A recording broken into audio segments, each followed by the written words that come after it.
They want you quiet. They want you polite. They want you tame. But inside you, there's something wild, something fierce, something that refuses to kneel. Nietzsche saw it.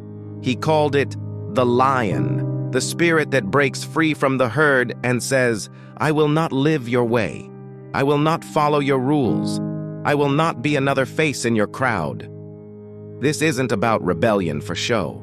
It's about becoming powerful from the inside out. Because if you live like the herd, you die like the herd, unnoticed, unfulfilled, and unfree. Friedrich Nietzsche wasn't just a philosopher. He was a fire starter. He looked at modern society and saw a slow collapse. Not a collapse of buildings, but of souls. People no longer lived, they obeyed. He called it the herd instinct, the urge to blend in, follow the crowd, and seek comfort over greatness. The herd doesn't want lions, it wants sheep. It teaches you to be agreeable, to stay in line, to lower your voice and wait your turn. But Nietzsche warned us, that's the path to a small, quiet death. In Thus Spoke Zarathustra, he describes 3 stages of transformation. First is the camel. The camel carries heavy burdens. It says yes to everything society demands: religion, tradition, morality, duty. But then the camel transforms into the lion. The lion says, I will. It doesn't just obey. It fights. It breaks chains. The lion is not interested in being accepted. 'Tis interested in being free. Every expectation you never questioned. To become the lion is to confront every false value you've been handed, every belief you never chose. The lion doesn't follow the crowd. It walks alone. Nietzsche went even further. He said there are 2 types of morality in this world: slave morality and master morality. Slave morality or herd morality is based on fear. It praises humility, weakness, pity, and obedience.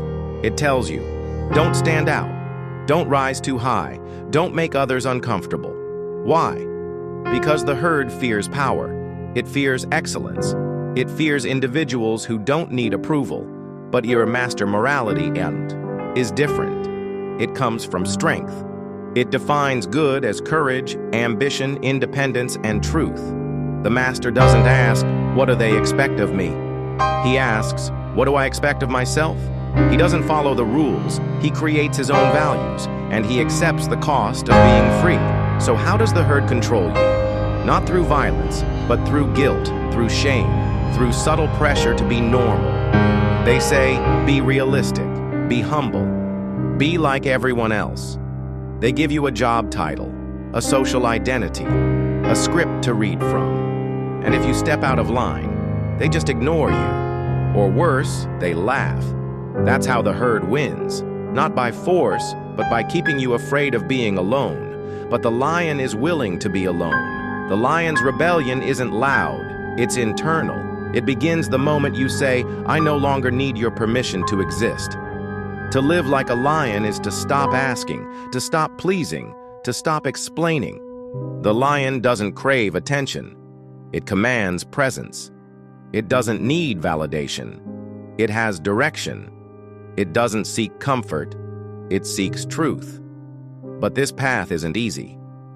Nietzsche said, you must be willing to burn in your own flame. You must be willing to burn in your own flame. You have to destroy the version of yourself that lives for others, that seeks safety in silence, that hides behind politeness. And when you do, you'll lose people. You'll confuse others. You'll walk alone. But you'll also feel something the herd never does. Freedom.